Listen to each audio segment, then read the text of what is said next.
आप सबको मेरा नमस्कार। सबसे पहले मैं मानव रचना विश्वविद्यालय के वाइस चांसलर आत्मीय प्रोफेसर संजय श्रीवास्तव जी का और डॉक्टर प्रोफेसर शिल्पी झा जी का आभार व्यक्त करना चाहूँगा इस कार्यक्रम को होस्ट करने के लिए और मुझे आपके बीच यहाँ पुनः एक बार और उपस्थित होने का मौका देने के लिए। अभी आपने सुना बिजनेस वर्ल्ड के चेयरमैन, उसके मुख्य संपादक और हमारे बड़े पुराने, मैं बल्कि कहूँ तो शायद उनको स्मरण 25-30 वर्ष पुराना रिश्ता उनसे, क्योंकि 12 वर्ष से तो मैं दिल्ली 15 वर्षों से आ गया, उसके 10 वर्षों पहले से उनसे बहुत आत्मीय संबंध है। डॉक्टर अनुराग बत्रा जी, अब उन्हें लोग इंटरप्रेन्योर के रूप में, सक्सेसफुल मीडिया मुगल के रूप में जानते हैं। उनकी प्रतिभा बहुआयामी है, पर मैं उन्हें बहुत बेहतर पत्रकार के रूप में हमेशा देखता और जानता हूं। बहुत सुंदर लिखते हैं, बहुत तथ्यों के साथ लिखते हैं। उससे भी बड़ी चीज कि बड़े वार्मथ के व्यक्ति हैं। जब भी आपसे मिलेंगे तो आपको एहसास होगा कि किसी ऐसे आप व्यक्ति से मिल रहे हैं जिससे न मिलते तो आप शायद अतिरिक्त रूप से अपने जीवन में और समृद्ध न होते विचारों में संबंध हो। मैं रघुनाथ जी को धन्यवाद देना चाहूंगा जिनकी वजह से हम सब आज यहां एकत्र हैं। और रघुनाथ जी क्यों इंस्पायरिंग फिगर है हमारे लिए भी, वो अपने जीवन में सबसे गहरे और गंभीर चुनौती से गुजरे, इसके बाद भी जिस तरह वो काम करते हैं, जिस लगन से करते हैं, वो सीखने योग्य है किसी भी व्यक्ति के लिए। कैन यू बिलीव कि वो मुंबई के टाटा जो कैंसर हॉस्पिटल अगर वहां भी हुए तो उनको नेक्स्ट डे कोई काम करके देना है तो ही bites bite that time deadline. तो उनकी प्रतिभा और जिस तरह से पैशन से उन्होंने किताब लिखी, वो मुख्य वजह है कि उस कारण हम लोग आज यहां मौजूद हैं। और इसके साथ वो सारे मित्रगण आज यहां मौजूद हैं जिन्होंने, जब हम सब अखबार में काम कर रहे थे, एक ऐसे अखबार में जिसका कोई भविष्य था ही नहीं, उसका भविष्य दिन में, सप्ताह नहीं दिन में लोग गिनते थे कि 2 दिन 4 दिन 5 दिन कितने दिनों तक चल पाएगा। तब जिन्होंने साथ दिया, जिन लोगों ने साथ रहकर काम किया, और हमेशा कोई चीज अगर सफल होती है, कामयाब होती है तो टीम की वजह से होती है, व्यक्ति की वजह से नहीं। उस टीम में हमारे विशाखा कम्युनिकेशन के सर्वे सर्वा श्री अभिमन्यु मिश्रा जी बैठे हुए हैं। अभिमन्यु जी आज भी उनकी बहुत पुरानी जीवंत, जो हम सब साथ बैठते थे बात करते थे, वो छवि मेरे दिमागों में है। उनके साथ विज्ञापन इंडस्ट्री की ख्याति प्राप्त उनकी पत्नी श्रीमती विशाखा साहा जी, उनके सुपुत्र जो आजकल खुद काम में जुटे हैं आग्नेय मिश्रा जी, तत्वा कम्युनिकेशन की श्री कृष्णेंदु दत्ता जी, कृष्णेंदु जी हमारे बीच यहाँ मौजूद हैं। उनके द्वारा बनाए गए, उकेरे गए, बड़े सुंदर ढंग से बनाए गए विजुअल विज्ञापन जो इस किताब के लगभग हर पन्ने पर आपको मिलेंगे, कुछ एक छोड़ करके जो शुरुआती दिनों के थे। श्री अमिताभ नवल जी, जिनके लिखे कई अभियान इस किताब का हिस्सा हैं। और एक नेशनल कैंपेन उन दिनों चला था, कई मीडिया हाउसेज जुड़े थे जिसमें हम सब भी थे। घूस को घूसा, वो उन्हीं का डिजाइन किया हुआ टैगलाइन है, जो आरटीआई अभियान देश के कई और अखबारों में छपा और टीवी चैनलों पर जो दिखाया गया। श्री कर्ण प्रताप सिंह राघव, जो अब एक बड़े प्रतिष्ठित एड एजेंसी के क्रिएटिव डायरेक्टर हैं। श्री नवीन चौधरी जी मौजूद हैं, जो खुद ब्रांडिंग प्रोफेशनल रहे हैं और उससे बेहतर बहुत पूर्णकालीन लेखक हैं। वो, उनकी लेखकीय प्रतिभा से मैं वाकिफ हूं, वो मौजूद हैं। सुश्री अनामिका नाथ जी, जो broadcast audience research council India से जुड़ी एक कंटेंट एनालिसिस फर्म से जुड़ी हैं। देश भर के न्यूज टीवी का साप्ताहिक कंटेंट एनालिसिस वो करती हैं। स्टूडेंट सर्विसेज की डायरेक्टर शोभा श्रीवास्तव जी, संचालन कर रही डॉक्टर नंदिता देव जी, मानव रचना विश्वविद्यालय के प्रोफेसर, प्रो वाइस चांसलरगण, शिक्षकगण, पत्रकारिता से जुड़े मेरे प्यारे दोस्तों, देश के भविष्य विद्यार्थी, आप सबको पुनः मेरा नमस्कार। मैं सिर्फ 3-4 चीज बहुत ब्रीफली कहना चाहूंगा। जिन लोगों का मैंने नाम लिया रघुनाथ जी के साथ, और जो लोग उन दिनों डिजाइन करने में थे, ये काम अगर कुछ हो सका तो उनका बड़ा योगदान है, जिसकी वजह से हम सब जहां काम करते थे उसमें बहुत मदद मिली। यह पूरी पुस्तक उस एक अखबार और उस एक प्रतिष्ठान या उस एक कंपनी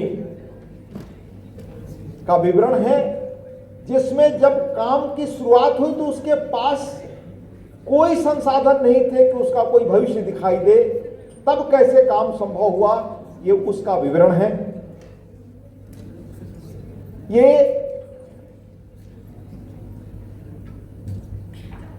मैं आपको अगर बताऊं कि पहला दिन जब हम लोगों ने उस अखबार में काम शुरू किया तो मुझे हमेशा याद आता था कि बंबई के टाइम्स ऑफ इंडिया ग्रुप के धर्मयुग में काम करने, जो अपने समय की सबसे बड़ी पत्रिका थी, जहां से हमने काम शुरू किया था। फिर आनंद बाजार ग्रुप की सबसे प्रभावी पत्रिका रविवार, वहां से मैं एक बंद प्राय अखबार में आया था। जब हम टीम ने वहां काम करना शुरू किया तो उस अखबार का कोई भविष्य नहीं दिखता था। तो कैसे हम लोगों तक पहुंच सके कि हमारा अखबार अन्य अखबारों से भिन्न है, उसकी शुरुआत जिस तरीके से हम लोगों ने की, उसकी कहानी। तब हमारे पास कोई संसाधन नहीं था, ये टीम जो बैठी हुई वो टीम भी नहीं थी।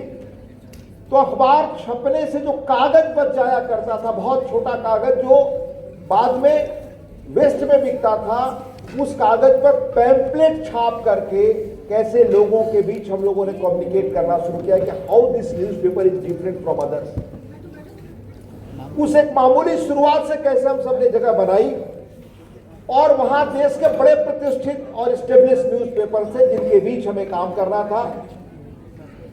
सबसे जो स्पर्धा का दौर था, उसमें दूसरे अखबारों के लोग बाध्य करते थे कि इस अखबार को आप न उठाए, तो हॉकर्स अखबार नहीं उठाते थे। हम लोगों ने कैसे पाठकों के बीच अपने बदले हुए स्वरूप अखबार का जो कंटेंट था उसकी सूचना दे करके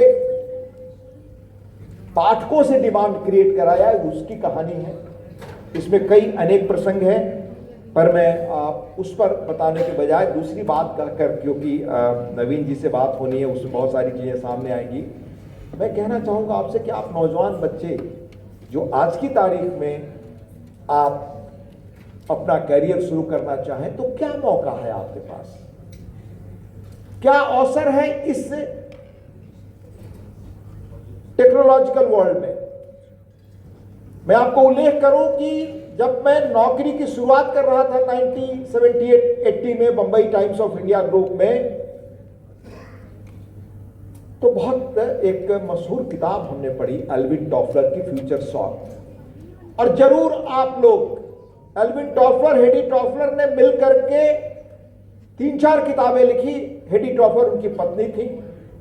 एल्विन टॉफलर की बुक फ्यूचर शॉक में एक कोट है, उस कोट को आप याद रखिए आज की तारीख में, अगर आपको अपना कैरियर देखना है। उनके कोट का आशय है कि 21वीं शताब्दी के लिटरेट वो नहीं होंगे जो पढ़ना लिखना नहीं जानते, वो तो सब जानते हैं, आप अच्छी तरह पढ़ना लिखना चाहते हैं। वो होंगे जो बदलते समय के साथ अपनी टेक्नोलॉजी और स्किल नहीं बदल सकते, वो रिडंडेंट हो जाएंगे। तो अगर आप आज जो दुनिया जिस तरह से टेक्नोलॉजी बदल रही है, अगर उसके अनुरूप अगर आप अपने को इक्विप नहीं कर सकते तो आप रिडंडेंट हो जाएंगे। ये हम सबके जीवन के अनुभव का निचोड़ है। मुझे उम्मीद है कि आप इससे जरूर सीखेंगे। तीसरी और अंतिम बात, मैं अभी 3 दिनों पहले मेरे एक मित्र ने न्यूयॉर्क से एक पुस्तक के बारे में भेजी, एक आईपॉड, इंटरेस्टिंग टाइम्स। जरूर सुनिएगा, क्योंकि आपकी पीढ़ी और आपसे जुड़ी हुई चीजें हैं। वो न्यूयॉर्क टाइम्स शायद इसको चलाता है। एक पुस्तक आई है जो अभी भारत में आई नहीं है, शायद महीने 2 महीने में आ जाए, इंटरनेशनल मार्केट में है। Breakneck China quest to engineer the future. Technology कैसे दुनिया को बदल रही है और चीन ने कैसे अपने को बदला है।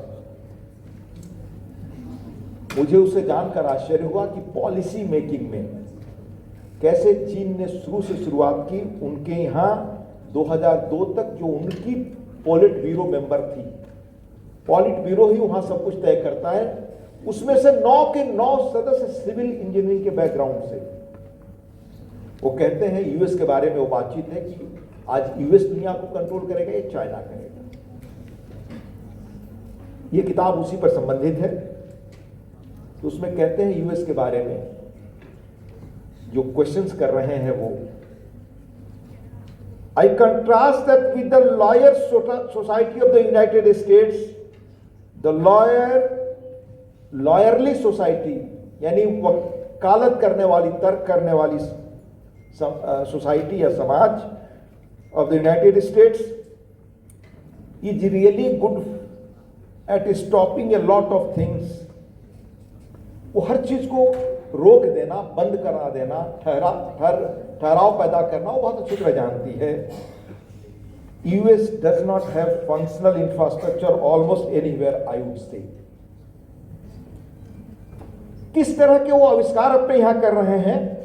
यूएस की सोसाइटी में अगर सिलिकॉन वैली जहां से दुनिया को गढ़ा जा रहा है, टेक्नोलॉजी जो दुनिया को रूल कर रही है, तो क्रिप्टो करेंसी और consumer tech and hedge funds into building industries, यानी वो सारे ऐप्स जो आपको जीवन की सुविधा दे सके, जो आपके घर तक बहुत आसानी से सामान पहुंचा सके। लेकिन वो ऐप जो दुनिया को बदलने वाले हैं, जो फ्यूचर बदलने वाले हैं, जो दुनिया में आपकी ताकत को बढ़ाने वाले हैं, सेमीकंडक्टर्स, एविएशन और केमिकल इंडस्ट्री, उन पर शोध नहीं हो रहा है, उन पर चाइना फोकस कर रहा है। मैं इसको इस रूप में कह रहा हूं कि भारत ने 14 के बाद इस तेजी से अपने को बदलना शुरू किया, चाइना ने 77 से बदलना शुरू किया था।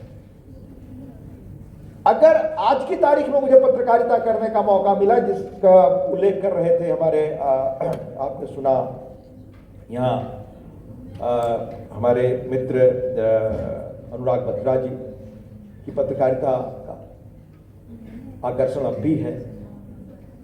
वो सही है कि जीवन में अगर आप कोई माध्यम चाहते हैं नौकरी के लिए तो जरूरी है नौकरी करें, डिसेंट नौकरी करें, पर नौकरी के साथ पैशन हो। वो पैशन आज भी संभव है कि अगर अपने देश में आप बताएं कि कैसे टेक्नोलॉजी दुनिया को बदल रही है। आज 10 वर्षों में जो चीजें बदली हैं भारत में, बहुत चीजों के बारे में लोग अच्छी तरह नहीं जानते। अगर हम टेक्नोलॉजी के माध्यम से चुनौती स्वीकार करके चीजों को कर सकने की क्षमता रखते हैं तो हमारे लिए फ्यूचर ही फ्यूचर है, अवसर ही अवसर है। अगर हम नहीं कर सकते तो हमारे लिए कोई अवसर आज की तारीख में नहीं होगा। और पत्रकारिता में भी ये बड़ा अवसर है। जिस तरह से इस किताब में हम लोगों ने, आप पाएंगे कि अनेक ऐसे सब्जेक्ट्स, जो सब्जेक्ट पत्रकारिता के मुख्य सब्जेक्ट नहीं होते थे, पर उनको ढूंढ कर निकाल करके हम लोगों ने उस समाज का सबसे इंपॉर्टेंट इशू बनाया। उसी तरह से आज की तारीख में भी इस बदलते माहौल में कैसे आप बहुत एक इफेक्टिव इंटरवेंशन कर सकते हैं पत्रकारिता के माध्यम से, वो अवसर है। हमें उस पर आज इस किताब के माध्यम से बात करना, चर्चा करनी चाहिए। मुझे लगता है जब बातचीत होगी तो और सारे सवाल आएंगे। आज मैं बस इतना ही कहना चाहता हूं कि पुस्तक इस रूप में आप देखें कि आपके जीवन के लिए उस तरह की चुनौतियां मिले तो आप क्या कर सकते हैं।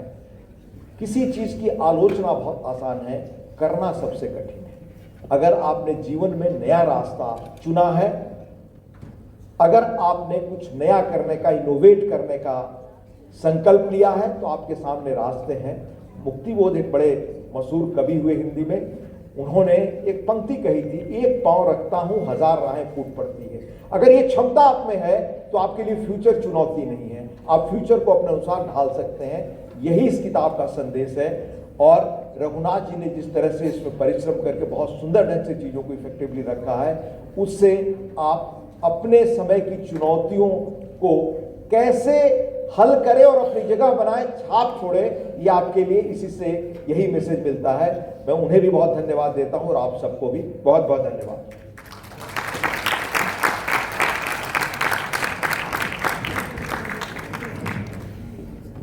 A huge round of applause for Sir.